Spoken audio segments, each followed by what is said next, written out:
एक कविता आपके बीच नई पीढ़ी पत्रिका से पेश कर रहा हूँ। पराग पावन की ये कविता है, बहुत चर्चित कविता। इसे आप सुने। इलाहाबाद करछना में 30 वर्षीय दलित युवक को गांव के ठाकुरों द्वारा उनके गेहूं के बोझ ढोने से इनकार करने पर पेट्रोल डालकर जिंदा जला दिया गया था। यह शब्द समुच्चय उस इतिहास, धर्म, संस्कृति, संस्कार प्रसूत जातीय क्रूरता का काव्यात्मक दस्तावेजीकरण है। आप कविता की बोल सुने। मेरी माँ के गर्भ में राख नहीं पला था, मेरी माँ के गर्भ में राख नहीं पला था, न मेरे पिता की धमनियों में बह रही थी जली हुई चमड़ियों की दुर्गंध। पेट्रोल से भी पुरानी घृणा अब काई की तरह मुझसे चिपक कर मुझे मिट्टी का हिस्सा बना चुकी है। पर ध्यान से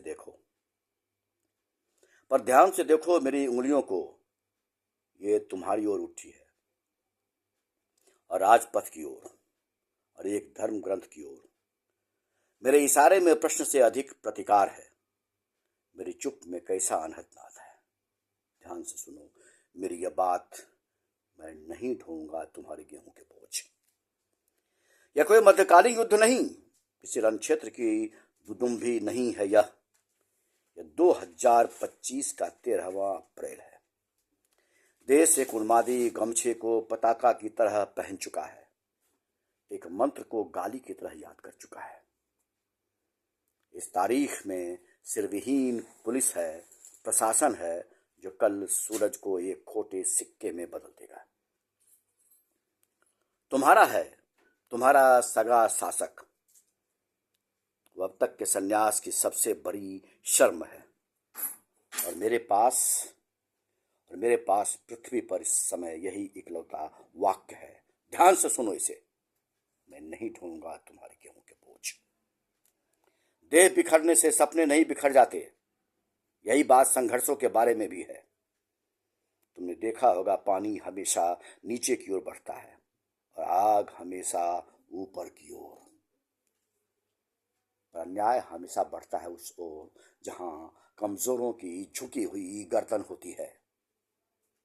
तुमने यह भी देखा होगा, जमीन उसकी होती है जो उसे जोत लेता है, घोड़ा उसका जो उसे साध लेता है, पर ताकत उसकी होती है जो ताकतवर की पुतली पर अपने पांव जमा देता है, उसे अपने करीब बुलाता है और कहता है, ध्यान से सुनो मेरी यह बात, मैं नहीं ढोऊंगा तुम्हारे गेहूं के बोझ।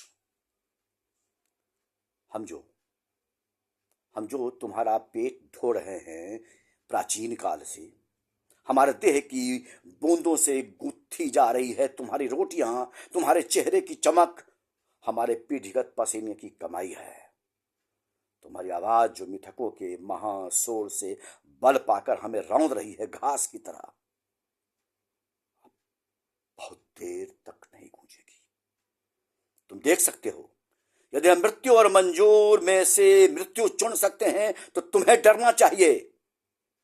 हम और क्या क्या चुन सकते हैं। मुझे सितारों को कंचों की तरह खेलने जाना है, मुझे सितारों को कंचों की तरह खेलने जाना है। मेरे सीने और समुद्र में होड़ है, और संसद के सिंहद्वार पर प्रश्नवाचक की तरह लटकना है। समय के आईने पर एक पत्थर की तरह गिरना है मुझे, एक लिबरियाती कविता में गद्य की घुसना है। हाँ, समय के आईने पर एक पत्थर की तरह गिरना है मुझे, एक लिबरियाती कविता में गद्य की तरह घुसना है। मेरी विदाई से पहले मेरे निकट आओ, मेरी विदाई से पहले मेरे निकट आओ, और ध्यान से, बहुत ध्यान से सुनो मेरी यह बात, मैं नहीं ढोऊंगा तुम्हारे गेहूं के बोझ, मैं नहीं ढोऊंगा तुम्हारे गेहूं के बोझ।